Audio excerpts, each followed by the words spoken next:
Hey gang, it's JC and this is your Daily Dose for Thursday, September 30th, 2010.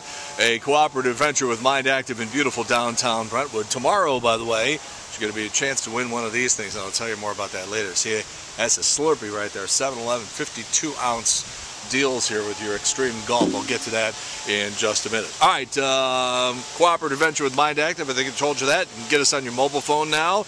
Archives, top of the page, eye candy archives along the bottom here. Dave Murray's weather forecast and the audio on iTunes as we roll on with our 15-month paid vacation.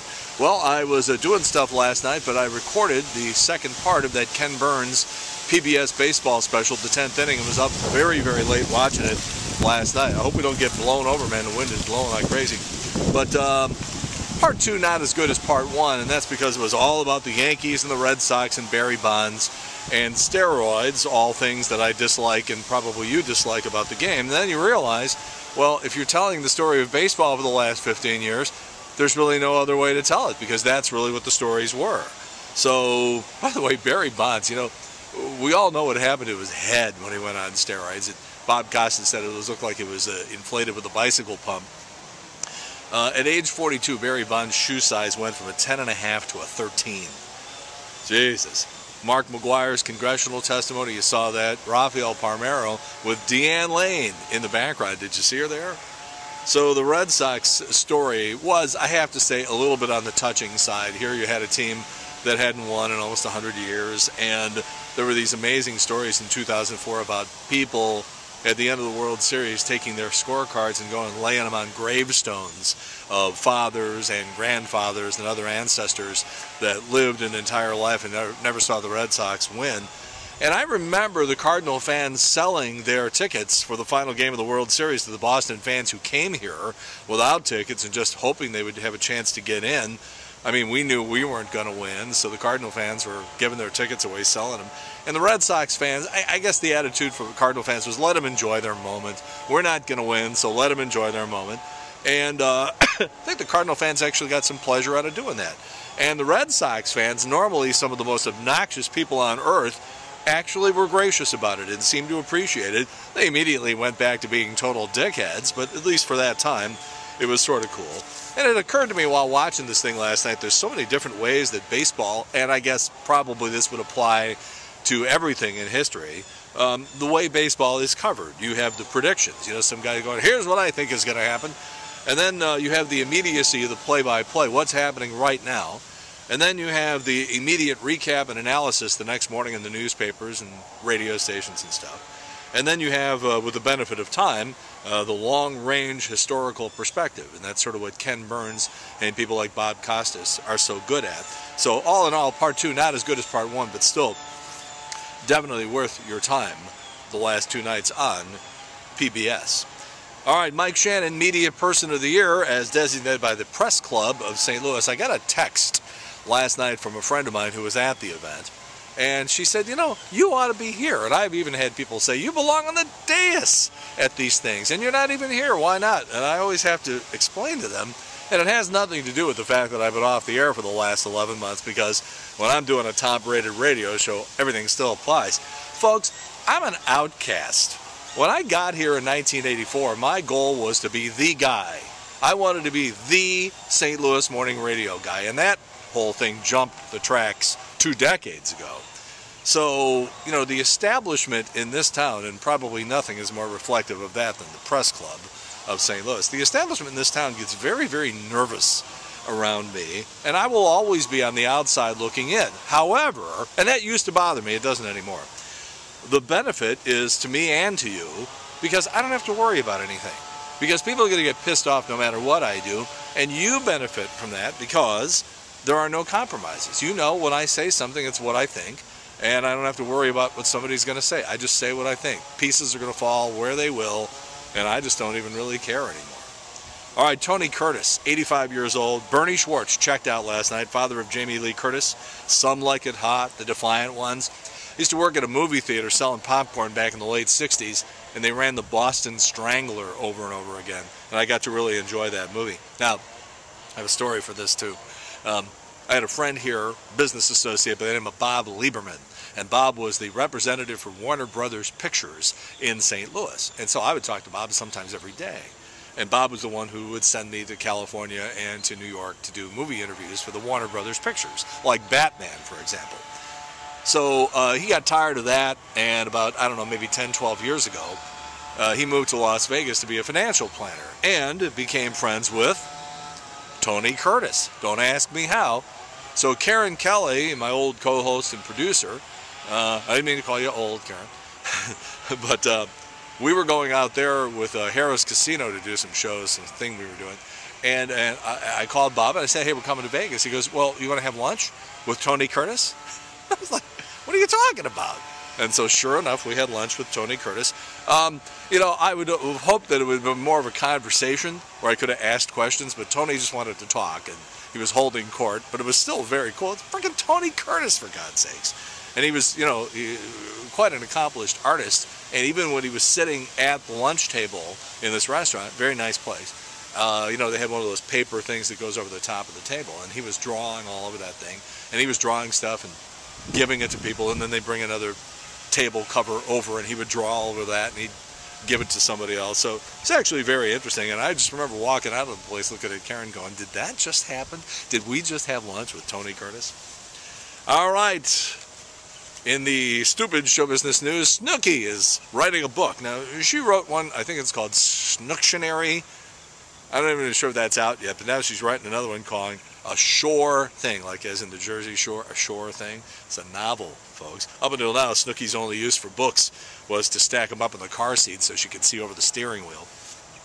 Sunday night into Monday morning, they're talking about frost in the outlying areas. They just scheduled a playoff game in the St. Louis Men's Senior Baseball League for our team at 8 o'clock Sunday night.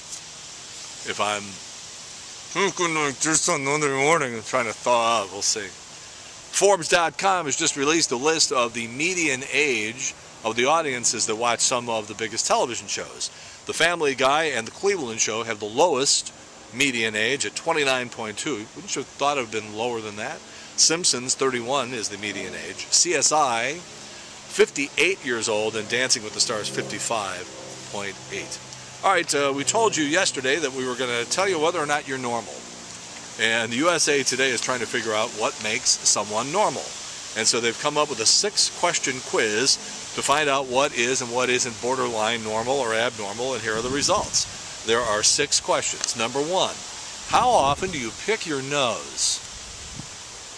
The most common answers are every day or sometimes, maybe weekly. The least normal behavior is saying never.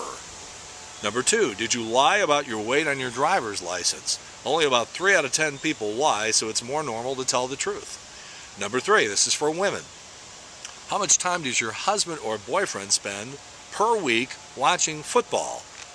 None is the most common answer. 3 to 6 hours is the normal answer, or the second most normal answer.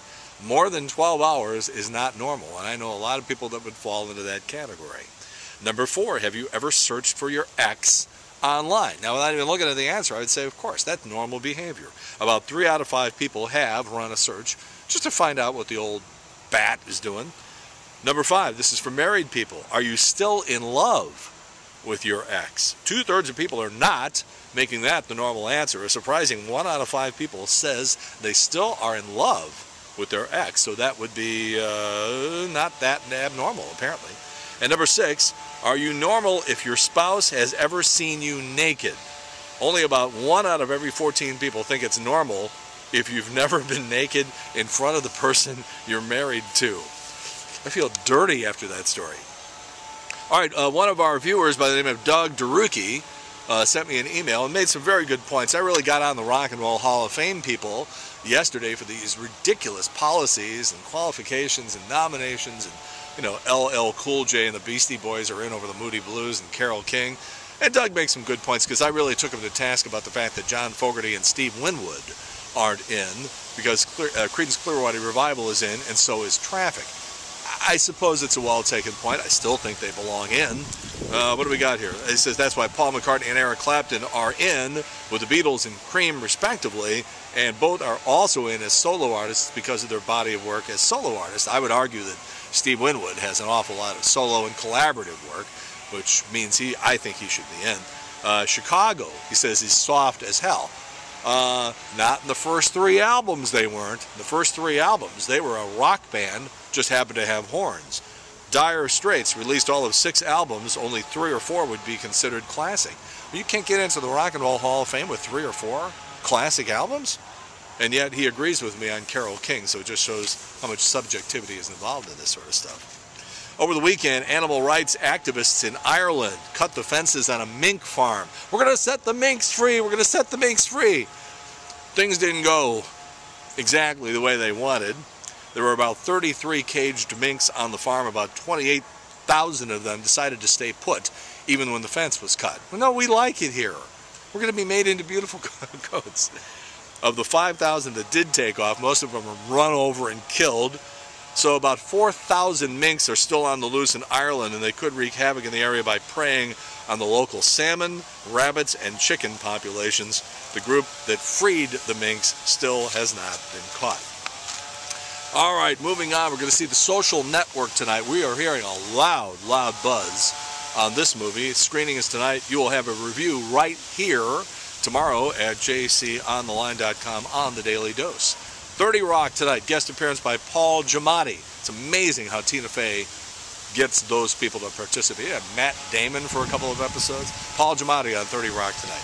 All right, JC's Video Village. And by the way, the guy behind me has been mowing and blowing for the entire duration of The Daily Dose. I just want to say thanks to what we call the hacking Hoosier who lives behind me. I'll tell you that story some other time.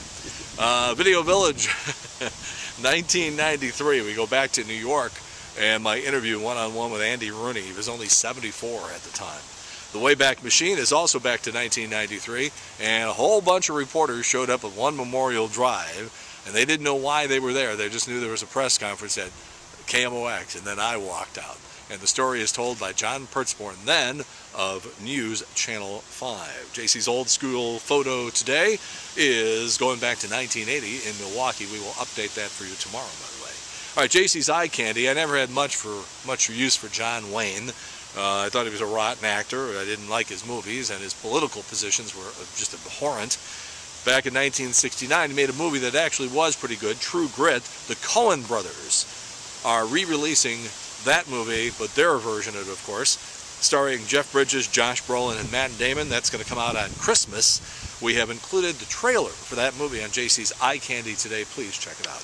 Tomorrow, the marriage rate in this country has gone berserk, and we will tell you why. In the meantime, that's it. JC's Daily Dose for Thursday, September 30th, 2010, a cooperative venture with Mind Active in beautiful downtown Brentwood.